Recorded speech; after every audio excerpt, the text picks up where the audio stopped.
দিল্লির অরুণ জেটলি ক্রিকেট স্টেডিয়ামে উঠল ব্যাটিং ঝড়। এটা হাইলাইটস নাকি কোনো ভিডিও গেমস? প্রতি ম্যাচেই একের পর এক রেকর্ড ভেঙে চুরমার করছে হায়দ্রাবাদের ব্যাটাররা। এদিন বিধ্বংসী ব্যাটিং করে পাওয়ার প্লেতে সর্বোচ্চ রানের রেকর্ড গড়েছে তারা। দিল্লির বোলারদের উপর তাণ্ডব চালিয়ে রেকর্ড গড়া 50 করলেও অল্পের জন্য সেঞ্চুরি মিস হেডের। অভিষেক শর্মাও রান তুলেছেন সমান তালে। হেনরি ক্লাসেন ঝড় তুলতে পারলে 300 রান হয়ে যেত হায়দ্রাবাদের। আজ আইপিএলের ম্যাচে মাঠে নামে সানরাইজার্স হায়দ্রাবাদ ও দিল্লি ক্যাপিটালস। ম্যাচটিতে আগে ব্যাটিংয়ে নেমে তাণ্ডব শুরু করেন হায়দ্রাবাদের দুই ওপেনার। 9 ওভারের মধ্যে দলীয় 154 রান তুলে দুজনেই বিদায় নেন। এই রানে ভর করে হায়দ্রাবাদ 20 ওভারে 7 উইকেট হারিয়ে 266 রান করে।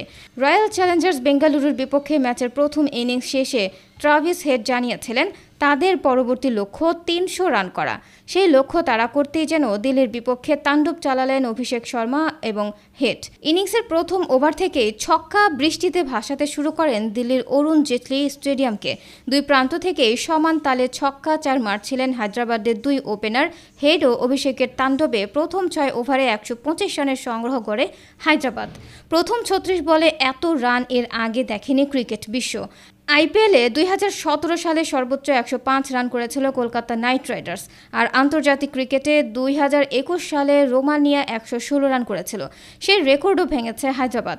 টি-20তে পাওয়ার প্লের 6 ওভারে বৈধ ডেলিভারি থেকে 36টি, সেখানে 24টিকেই বাউন্ডারি ছাড়া করেছেন এই দুই ওপেনার। তাদের ব্যাটিং তাণ্ডবে দিল্লি ক্যাপিটালসের বোলাররা যেন দিশেহারা হয়ে পড়েছিলেন। যেখানেই বল করছেন কোনো রক্ষা হচ্ছে না তাদের। ম্যাচ দেখে মনে হচ্ছে অরুণ জেটলি স্টেডিয়ামে যেন হাইলাইটস চলছে। পাওয়ার প্লে শেষ হলে দলীয় 131 রানে প্রথম উইকেট হারায় হায়দ্রাবাদ। 11 বলে 46 রান করা অভিষেককে হাতছানি দিচ্ছিল দ্রুততম হাফ সেঞ্চুরি। পরের বলটি বাউন্ডারিতে পরিণত করলে সেই রেকর্ডে নাম উঠে যেত 23 বছর বয়সী ভারতীয় এই অলরাউন্ডারের। কিন্তু 6.2 ওভার কুলদীপ যাদবের বলে তাকে সাজ করে ফিরতে হয়। এই ওভারের শেষ বলে আরও একটি উইকেট পান কুলদীপ। এইডেন মার্ক্রামের উইকেটটিও স্বীকার করেন কুলদীপ। 2 উইকেট পড়লেও তাণ্ডব চালিয়ে যান হেড। ম্যাচটিতে তিনি 16 বলে 50 করলেও পাননি টানা দ্বিতীয় সেঞ্চুরি দেখা। পরে সেই কুলদীপের শিকার হয়েই ফেরেন এই অজি ওপেনার। আউট হওয়ার আগে 32 বলে 11-4 ও 6 ছক্কায় 89 রান করেন তিনি। হায়দ্রাবাদ সেই ছন্দটা ধরে রাখতে পারল না পরের দিকে। হায়দ্রাবাদের দুটি অস্ত্র একই ওভারে পড়ে গেল। বাকি দুই অস্ত্র অর্থাৎ হেড এবং ক্লাসেন 2 বলের ব্যবধানে ফিরলেন।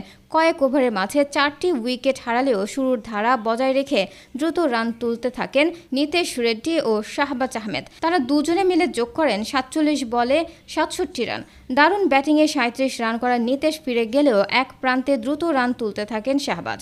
মুকেশ কুমারের বলে 4 মেরে আইপিএলে প্রথমবারের মতো হাফ সেঞ্চুরি করেন তিনি।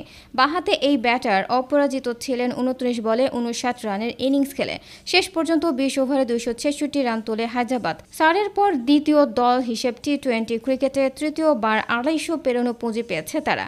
প্রিয় দর্শক বন্ধুরা, আজকের ম্যাচে কার ব্যাটিং আপনাদের কাছে বেশি ভালো লাগলো? আপনাদের গুরুত্বপূর্ণ মতামতটা অবশ্যই নিচের কমেন্ট বক্সে লিখে জানাবেন। আর ভিডিওটা ভালো লাগলে লাইক দিয়ে শেয়ার করে দেবেন বন্ধুদের মাঝে।